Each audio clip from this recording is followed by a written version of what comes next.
رسول خدا ارشاد فرماتے ہیں کہ لوگ سو رہے ہیں، لوگ سو رہے ہیں، جب مریں گے تب جاگیں گے۔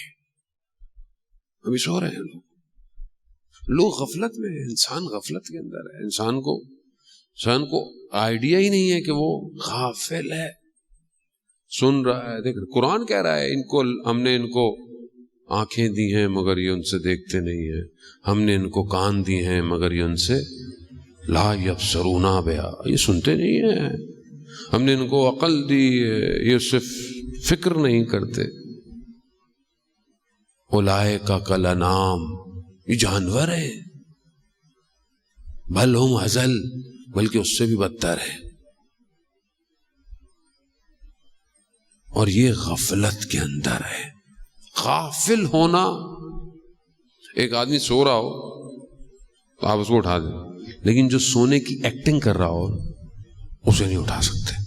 غفلت یہ ہے، انسان اپنی ذات سے غافل ہے، اپنی طرف متوجہ نہیں۔ ایک عالم دین، اچھی خاصی عمر تھی ان کی، 70-80 سال، اصفہان کا مدرسہ ہے، حوض پہ بیٹھے ہوئے ہیں، اچانک سے اپنے آپ کو مارنا شروع کر دیا۔ شاگرد دوڑتے ہوئے آئے، کہا کہ کیوں اپنے آپ کو مار رہے ہیں؟ آپ کو اگر یہ غم ہے کہ آپ کی اولاد نہیں ہے تو ہم آپ کی اولاد ہیں، آپ کو اگر یہ غم ہے کہ آپ کے پاس کچھ نہیں ہے تو یہ سب آپ کا تو ہے۔ یہ سب کہا ہاں میں یہی تو سوچ رہا تھا کہ میری اتنی عمر ہو گئی، نہ میرے پاس اولاد ہے نہ میرے پاس کوئی دولت ہے کہ میری اٹیچمنٹ ہو، میرے کچھ نہیں ہے، میں نے اپنے آپ کو دیکھا کہ میرا تو کچھ بھی نہیں ہے، آزاد ہوں۔ اچانک سے مجھے خیال آیا میری لائبریری میں کچھ کتابیں ایسی ہیں اگر کوئی ان کو دیکھ بھی لے تو مجھے غصہ آتا ہے۔ تو میں اپنے آپ سے کہا کہ 80 سال ہو گئے، کتابوں کی محبت دل سے نہیں نکلی ابھی تک۔ دنیا غافل ہے، پھنسا ہوا ہے۔ شیطان آ کر پہلے اسٹیپ میں شراب نہیں پلاتا، برا کام نہیں کراتا، ایسی جگہ سے مارتا ہے کہ انسان سوچ بھی نہیں سکتا۔ بنی اسرائیل کا ایک عابد، اتنی عبادت، شیطان کے جو پورا لشکر ہوتا ہے، پورا لشکر ہے شیطان کا، ہر ایک شخص کے ساتھ کئی شیطان ہوتے۔ انہوں نے آپس میں میٹنگ کی کہ کیا کریں، اس کو کیسے ہٹائیں۔ انہوں نے کہا میں اس کو کھانے پہ لگا دوں، اس کو کھانے میں لذت نہیں ہے، اس کو یوں لگا، اس کو یہ بھی نہیں، اس کو نہیں۔ تو ایک نے کہا کہ میں اس کو عبادت سے، کیونکہ وہ ہر وقت عبادت کرتا ہے تو میں اسے عبادت سے گراؤں۔ وہ جانتا ہے انسان کے اندر کمزوری کون سی ہے، وہ جانتا ہے، اندر ہے، رگوں کے اندر دوڑا ہے۔ آبا و اجداد سے واقف ہے شیطان، میرے آبا و اجداد، میرے دادا کیسے تھے، اس کے میرے پردادا کیسے تھے، ان کے اندر اچھائیاں کیا تھی، ان کے اندر سب جانتا ہے۔ ہم تو لگتا ہماری زندگی میں شیطانی جیسے ہے ہی نہیں، ہمیں کہاں لگا، ہمیں قرآن کہہ رہا ہے عدو مبین ہے، آشکار دشمن ہے تمہارا۔ لیکن نہیں، دشمن شناسی کربلا کا پہلا درس ہے، دشمن کو پہچانو۔ اکثر ہمیں دشمن نہیں بتایا جاتا، اور یہ دشمن کی بڑی اسٹریٹجی ہے اور تھی بھی صحیح تاریخ میں۔ دشمن شناسی سے باہر نکال دو انہیں، دوسری باتوں میں گھما دو انہیں۔ ایسے ہی آج معاشرہ دیکھے کہاں ہے، آپس میں مسلمان سے لڑ رہا ہے، ایک فرقہ دوسرے فرقے سے لڑ رہا ہے، ایک اس بات پہ لڑ رہا ہے، ایک اس بات پہ لڑ رہا ہے، تاریخی بات ہے، کوئی علم بات، اختلاف ہے۔ اختلاف تو نظریات میں پایا جاتا ہے، اور وہ بڑے ادب اور جو ہے وہ انسان اکیڈمیکلی اس کو ڈسکس کرتا ہے، نہ کہ کھڑے ہو کے چوراہے پہ باتیں کی جاتی ہیں۔ اس کے لیے پڑھا لکھا شخص چاہیے۔ یہ اکابرین مذہب کو خود سوچنا چاہیے کہ اختلاف باعث رشد بھی ہوتا ہے، خوب روش کا اختلاف ہے، گھر کے اندر دو بھائیوں میں آپس میں اختلاف ہوتا ہے، لیکن یہ نہیں دیکھتے کہ بیک گراؤنڈ پہ دشمن ہے، دشمن ہے. ان کا وہ پہاڑوں پہ رہتا تھا, جوان لڑکے کی طرح گیا, بولا میں عبادت کرتا ہوں عبادت کے لیے, لیکن جو ہے وہ میرے گھر والے نہیں کرنے دیتے, تو میرے پاس جگہ نہیں. اس نے بولا عبادت کرو, آؤ کیا ہے مجھے. اب اس نے نمازیں شروع کی, ابھی عابد بھی نماز پڑھا, دیکھا کہ وہ نماز رک ہی نہیں رہی, پڑھے جا رہا ہے. اب اس نے افطار کا ٹائم ہے, کھانے کا ٹائم ہے, اس کو بولا نہیں, کہا نہیں, میں اس کا تھوڑی دیر آرام کرو. یہ اس نے آرام کیا, دیکھا وہ پھر عبادت کر رہا ہے. عبادت کرتے کرتے دیکھا کہ وہ ہوا میں بلند ہوا ہوا. اس نے بولا میں اتنے عرصے سے عبادت کر رہا ہوں, میری ایسی عبادت, یہ کون سی عبادت ہے؟ اس سے پوچھا کہ راز کیا ہے؟ کہا نہیں میں تمہیں نہیں بتا سکتا. کہا نہیں مجھے بتاؤ کیا راز ہے اس عبادت کا؟ کہا کہ میں نے ایک ایسا گناہ کیا ہے کہ جب بھی میں اس گناہ کے بارے میں سوچتا ہوں میری عبادت اور آگے بڑھ جاتی ہے. اس نے بولا اچھا, سولا کیا گناہ ہے مجھے بتاؤ. کہتا نہیں تو ہم کہتا نہیں مجھے بتاؤ وہ کیا گناہ ہے. کہتا نہیں تم نہیں کر سکتے. وہ شیطان ہے. عابد مقدس عبادت کرتا تھا بغیر بصیرت کے. بصیرت چاہیے, بصیرت. کہا مجھے بتاؤ کون سا گناہ ہے؟ کہا تم نہیں کر سکتے. کہا بتاؤ.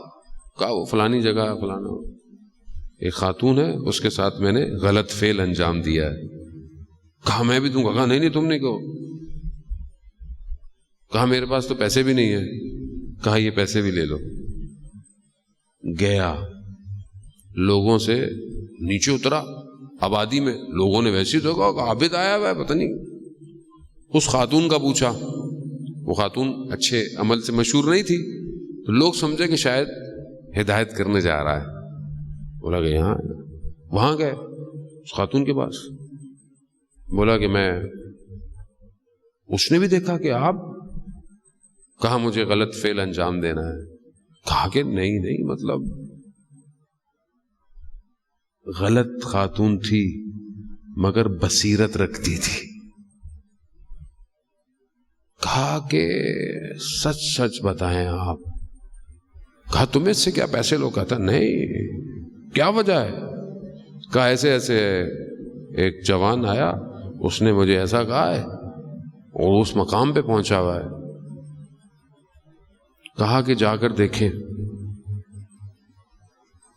آپ کو یہ کیسے یقین ہے کہ آپ غلط کام کریں گے اور آپ کو توبہ کا وقت ملے. انسان کہا جائیں, اگر وہ ابھی بھی ہے تو آ جائے, لیکن نہیں ہو تو وہ صرف شیطان ہوگا.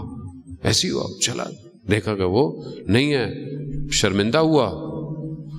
ادھر اس خاتون کے وجدان نے آواز دی, کہا اس کو تو کہہ دیا تم نے کہ توبہ کا وقت میسر نہیں ہوا تو کیا کرو گے, تو تم نے کبھی اپنے بارے میں سوچا؟ بس دوسرے دن جو وقت اور زمانے میں نبی تھا, خدا نے وحی کی, جاؤ اولیاء خدا کا انتقال ہو گیا ہے. جب پہنچے کہا کہ یہ تو خاتون غلط تھی.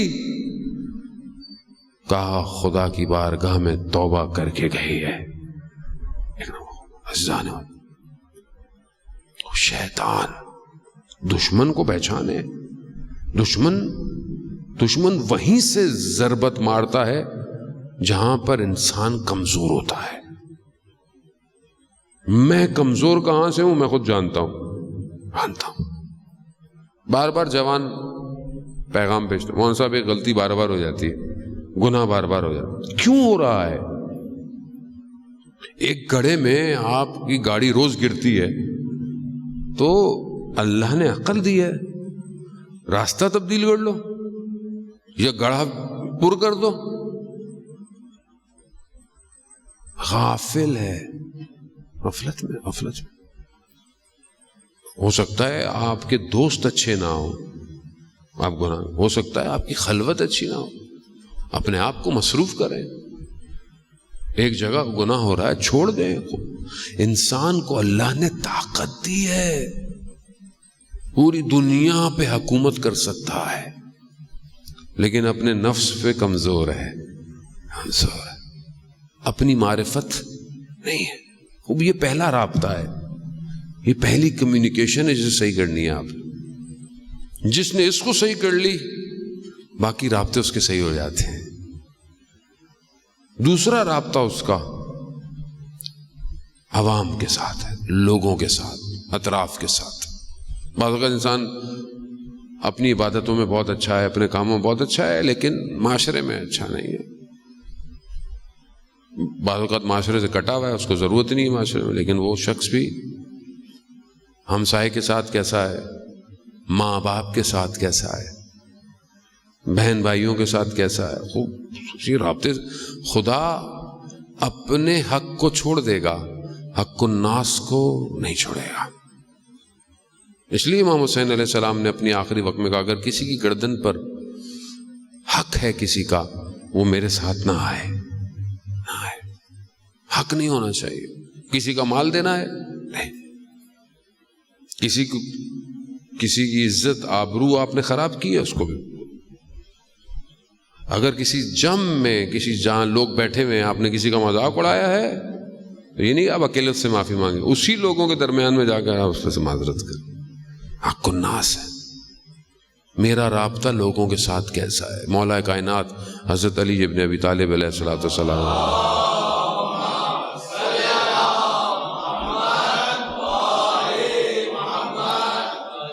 بول انٹرٹینمنٹ کے شوز دیکھنے کے لیے ہمارے چینل کو سبسکرائب کریں اور بیل آئیکن پر کلک کرنا نہ بھولیں۔